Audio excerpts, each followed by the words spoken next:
अस्सलाम वालेकुम प्यारे दोस्तों, मेरा नाम मरियम खालिद है और आज मैं आपको जो कहानी सुनाऊंगी उसका नाम है मीठे जूते।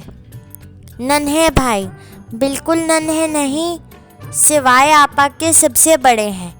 नन्हे भाई आए दिन नित नए तरीक़ों से हम लोगों को उल्लू बनाया करते थे। एक दिन कहने लगे, चमड़ा खाती हो? हमने कहा नहीं तो, हम तो चमड़ा नहीं खाते, मत खाओ। ये कहकर चमड़े का एक टुकड़ा अपने मुंह में रख लिया और मज़े मज़े से खाने लगे। अब तो हम बड़े चकराए, डरते डरते ज़रा सा चमड़ा अपने मुंह में भी रख लिया। वाह क्या मज़ेदार चमड़ा था, खट्टा मीठा। हमने कहा, कहाँ से लाए नन्हे भाई? इन्होंने कहा, हमारा जूता पुराना हो गया था, वही काट डाला। झट हमने अपना जूता काट कर मुंह में रख लिया। आख, थू थू, तौबा, मारे सड़ांत के नाक उड़ गई। ये क्या कर रही हो? तुम्हारे जूते का चमड़ा अच्छा नहीं है और ये है बड़ा गंदा। आपा की जो नई गुरगाबी है ना, वो काटो तो अंदर से मीठा मीठा चमड़ा निकलेगा।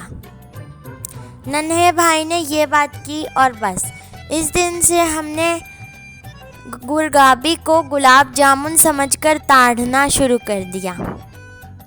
ईद का दिन था। आपा अपनी हसीन और महजबीन गुरगाबी पहने पाइंचे भड़काती सवैयाँ बांट रही थीं।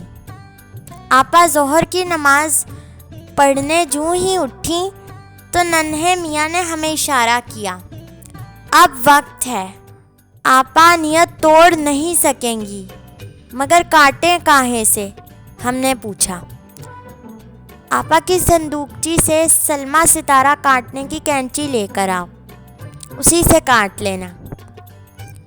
हम जल्दी से कैंची लेकर आ गए और अभी एक टुकड़ा काटकर मुंह में रखा ही था कि हमारे सर पर दो चप्पलें झपट पड़ी। पहले तो आपा ने हमारी अच्छी तरह खबर ली, फिर पूछा, ये क्या कर रही है? खा रहे हैं, हमने इंतहाई मस्कीन सूरत बनाकर जवाब दिया। ये कहना था कि सारा घर हमारे पीछे हाथ धोकर पड़ गया। हमारी तिक्का बोटी हो रही थी कि अब्बा मियाँ आ गए। मैजिस्ट्रेट थे, फ़ौरन मुकदमा चला दिया। मकतूल गुरगाबी की रोती पीटती आपा को पेश किया गया।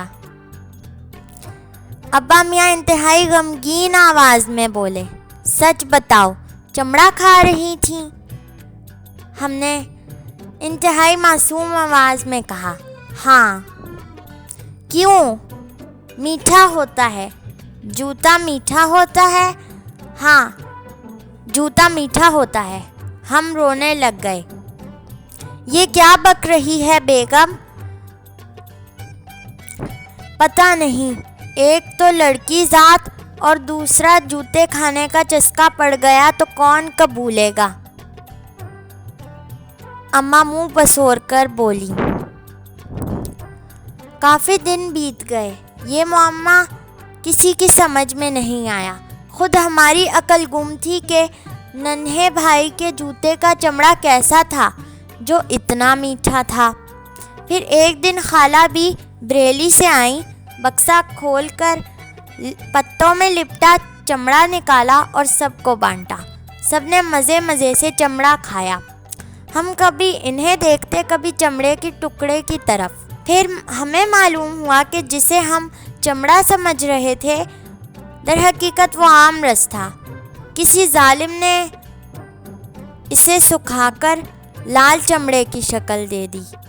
नाहनजार ने मिठाई बनाकर हमें जूते खिलवाए। उम्मीद है दोस्तों आपको आज की कहानी पसंद आई होगी। कल फिर मिलेंगे एक नई कहानी के साथ।